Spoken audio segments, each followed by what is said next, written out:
বরাবরের মতোই আজকেও চলে এলাম সারাদিনের আপডেট নিয়ে। আজকে আমার ফ্যাট অ্যাডাপ্টেশনের লাস্ট ডেট, মানে আমি 7 দিন করেছি। এখন আমি নতুন একটা ডায়েট প্ল্যান স্টার্ট করব। কী সেটা আমি ভিডিওর মাঝে বলে দেওয়ার চেষ্টা করব। তো চলেন আজকে শুরু করা যাক।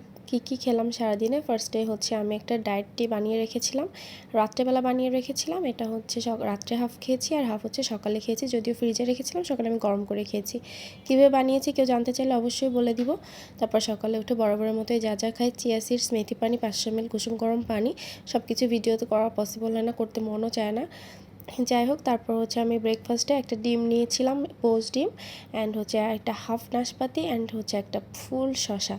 আমি হচ্ছে ফ্রুটসটা রাখি, কেন রাখি আমি আগের ভিডিওতেই বলে দিয়েছি।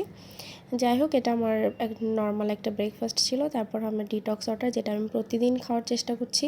লাস্ট 7 দিন ধরেই আমি খেয়েছি প্রতিদিন, ইনশাল্লাহ সামনেও কন্টিনিউ করার ইচ্ছা আছে। তারপর একটা আম মাখা খেয়েছিলাম, এটা কেউ পাকা আম ভেবে ভুল করবেন না, এটা হচ্ছে কাঁচা আম, বাট বাইরে রেখে দেওয়ার কারণে শুকিয়ে গিয়ে এরকম হয়ে গেছে, কিন্তু আমটা খুব টক ছিল। তারপর দুপুরে আমার একটা কাতলা মাছের পিস ছিল, সাথে হচ্ছে লাউ চিংড়ি ছিল, একটা ধুন্দুল, আর হচ্ছে ইলিশ মাছের মাথা কাটাকুটি, এগুলো দিয়ে রান্না করা। তারপর এটা ছিল আমার বিকালের স্ন্যাক্স। এটা হচ্ছে বিটরুটের একটা রেসিপি, এটা আমার শেয়ার করার ইচ্ছা আছে। এটা এত ইয়াম্মি আর হেলদি বলার মতো না, এটা আকশাই কেমরের খুব পছন্দের একটা রেসিপি। তারপর হচ্ছে বিটরুট, যে দেখলেনই তো, ডিটক্স ওয়াটারটা খেয়েছি, এটা আমি সারাদিন ধরেই খাই। আর তারপর এটা আমি আমার রাত্রের ডিনারটা রেডি করতেছিলাম। যাই হোক, যেটা বলছিলাম, কালকে থেকে আমি হচ্ছে চিন্তা করছিলাম ওয়াটার ফাস্টিং করব, আর হচ্ছে মানে 2বার মিল নেব।